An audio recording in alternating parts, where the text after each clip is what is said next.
காவிரி பிரச்சனையை முன்னிறுத்தி ஒசூரை ஒட்டிய கர்நாடக எல்லைப் பகுதியில் வாட்டாள் நாகராஜ் தலைமையில் கன்னட அமைப்பினர் போராட்டத்தில் ஈடுபட்டு வருகின்றனர். இது தொடர்பான கூடுதல் விவரங்களை அங்கிருக்கும் நமது செய்தியாளர் பழனிவேலிடம் கேட்கலாம். பழனிவேல், தற்போதைய சூழல் என்ன? எந்த பகுதியில் போராட்டம் நடைபெறுகிறது?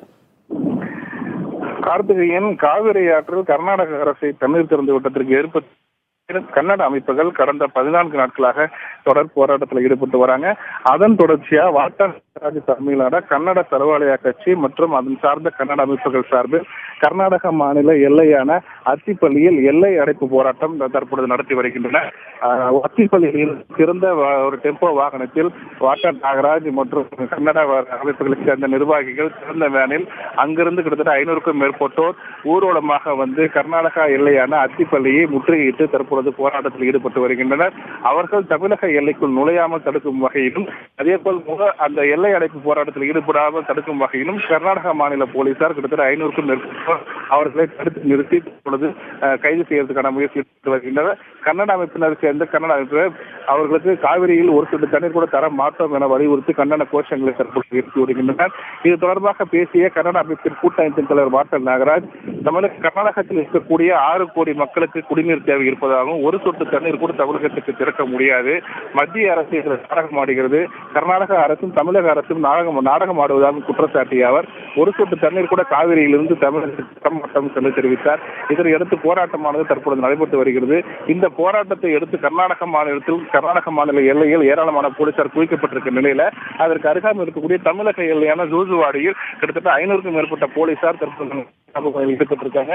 இரு மாநிலத்திற்கு இடையான போக்குவரத்து என்பது தற்பொழுது முற்றிலுமாக நிறுத்தப்பட்டிருக்கிறது. கார்த்திகேயன், பழனிவேல், போராட்டத்தால் அந்த பகுதி மக்களுடைய இயல்பு வாழ்க்கை ஏதேனும் பாதிக்கப்பட்டிருக்கிறதா? இயல்பு வாழ்க்கை என்று பார்த்தோம் என்ற கார்த்திகேயன், கடந்த 14 நாட்களாகவே இந்த பகுதியில் இருக்கக்கூடிய மக்களின் இயல்பு வாழ்க்கை பெரும் அளவில் வந்து பாதிக்கப்பட்டிருக்கும் என்றே சொல்லலாம். குறிப்பாக சொல்ல வேண்டும் கேட்டால் தமிழகத்தில் இருந்து நாள்தோறும் கிட்டத்தட்ட 25,000க்கும் மேற்பட்ட மக்கள் தொழில் நிமித்தமாக வேலைக்கு செல்வோர், கல்லூரிக்கு செல்வோர் என தினந்தோறும் சென்று வருகின்றனர். அவர்கள் இந்த போராட்டக்காரர்களாக வந்து செல்ல முடியவில்லை. குறிப்பாக வந்து ஜூஜுவாடி வரையிலும் பேருந்துகள் இயக்கப்படுகிறது. அதன் பிறகு வந்து பேருந்துகள் இயக்கப்படாதால் அவர்கள் வந்து அங்கிருந்து 2 கிலோமீட்டர் நடந்து செல்ல சொல்றது.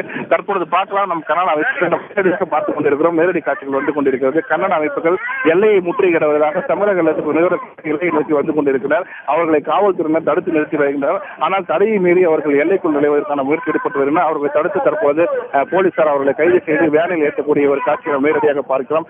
வேண்டும் வேண்டும் காவிரி வேண்டும் என்கிற முழக்கத்துடன் தொடர்ந்து அவர்கள் போராட்டத்தில் ஈடுபட்டு வருகின்றனர். இது இப்படிப்பட்ட ஒரு பதட்டமான சூழல் தான் நிலவுகிறது. ஏராளமான போலீசார் குவிக்கப்பட்ட நிலையில வாட்டாள் நாகராஜ் என்பவர் கடந்த 20 ஆண்டுகளாக தமிழக எல்லைக்கு வந்து எந்த ஒரு போராட்டத்தில் ஈடுபடாத அவர் தற்பொழுது எல்லையில் வந்து இந்த போராட்டத்தில் ஈடுபட்டிருக்கிறார். இன்று மட்டும் இல்லாமல் இந்த போராட்டமானது நாளையும் நடைபெறும் அப்படின்னு சொல்லியிருக்காங்க. குறிப்பா பாத்தீங்கன்னா இந்த போராட்டம் எதை நோக்கி நடத்துறாங்கன்ற பார்த்து ஏற்கனவே கடந்த சில வன்முறை சம்பவங்கள் தொடர் போராட்டங்கள் நடைபெற்ற நிலையில இன்று வந்து டெல்லியில் வந்து காவிரி ஆய்வுக்குழு கூட்டம் கூட இருக்கிற நிலையில கன்னட அமைப்புகளின் குரலை அங்கு வலுப்படுத்த வேண்டும் என்கிற நோக்கில் வந்து இந்த போராட்டம் நடைபெறுகிறது. அதே போல் நாளையும் நடத்தப்படுவதாக சொல்லியிருக்காங்க. நாளை பார்த்தீங்கன்னா உச்சநீதிமன்றத்தில் இந்த வழக்கு வரும் சூழ்நிலையில உச்சநீதிமன்றத்திற்கு கன்னட அமைப்புகள் எதிர்ப்புகளை தெரிவிக்கும் வகையில் தான் தற்போது போராட்டமானது நடைபெற்று வருகிறது.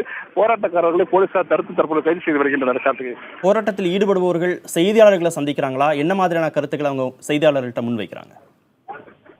கார்த்திகேயன், குறிப்பா வந்து போராட்டத்தில் ஈடுபடுறவர் வாட்டாள் நாகராஜ் செய்தியாளர்களை சந்தித்திருக்காரு. அவர் என்ன சொல்லியிருக்காருன்னு சொல்லி பார்க்கும்போது பாத்தீங்கன்னா, காவிரி வந்து கர்நாடகத்துக்கு தான் சொந்தம், கர்நாடகத்தில் இருக்க மக்களுக்கும் விவசாயிகளுக்கும் குடிநீர் தேவைக்கும் முக்கிய ஆதாரமாக இருக்கிறது காவிரி.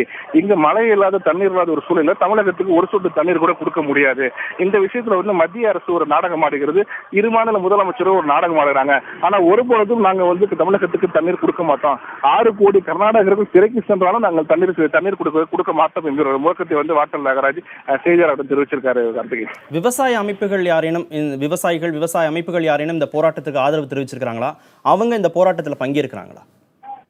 கார்த்திகேயன், நம்ம இந்த விஷயத்தை கொஞ்சம் உன்னிப்பா கூர்ந்து பார்க்கணும். பொதுவா வந்து இது போல போராட்டங்கள் வந்து கன்னட அமைப்புகள்னு சொல்லி சில அமைப்புகள் தான் இந்த போராட்டத்தில் வந்து தொடர் ஈடுபட்டு வராங்களே தவிர வந்து இப்ப இந்த பெங்களூர், இந்த ஓசூர் அழகிய எல்லையில வந்து பெரும்பாலான விவசாயிகள் இந்த போராட்டங்களை கலந்து கொள்றதில்ல. விவசாயி தமிழகத்தில் எப்படி டெல்டா மாவட்டம், தஞ்சாவூர், நாகை இது மாதிரி சொல்றோமோ கர்நாடக மாநிலத்தை பொறுத்தவரை டெல்டா மாவட்டங்களா சொல்லப்படுகிறது. சாம்ராஜ், மாண்டியா போன்ற மாவட்டங்கள் தான். அந்த பகுதியில் தான் விவசாயிகள் வந்து கலந்துக்கிட்டு போராட்டம் ஈடுபட்டு இருக்காங்க. ஆனா இந்த பகுதியில் வந்து விவசாயிகள் வந்து நேரடியாக கலந்துக்கிறது இல்ல. கன்னட அமைப்புகள் தான் அது போல போராட்டங்களை தொடர்ந்து நடத்திட்டு வராங்க. கார்த்திகேயன், இவங்களுடைய போராட்டத்தை அரசு எப்படி பார்க்கிறது? அரசுடைய அணுகுமுறை எப்படி இருக்கிறது?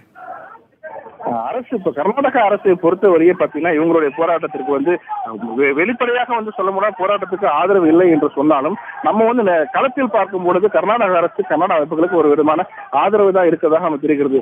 ஏனென்று பார்த்தால் தற்பொழுது இந்த அத்திப்பள்ளி பகுதியில் 144 தடை உத்தரவு ஏற்கனவே பிறப்பிக்கப்பட்டு கடந்த வருகின்ற 25ஆம் தேதி வரை அந்த உத்தரவு அமலில் இருக்கும் நிலையில அந்த உத்தரவை தாண்டி தான் தற்பொழுது கன்னட அமைப்புகள் கிட்டத்தட்ட ஒரு 500க்கும் மேற்பட்டோர் அங்கிருந்து அசம்பிள் ஆகி வர வந்து எல்லை வரை வந்து ஆர்ப்பாட்டத்தில் ஈடுபட்டிருக்காங்க.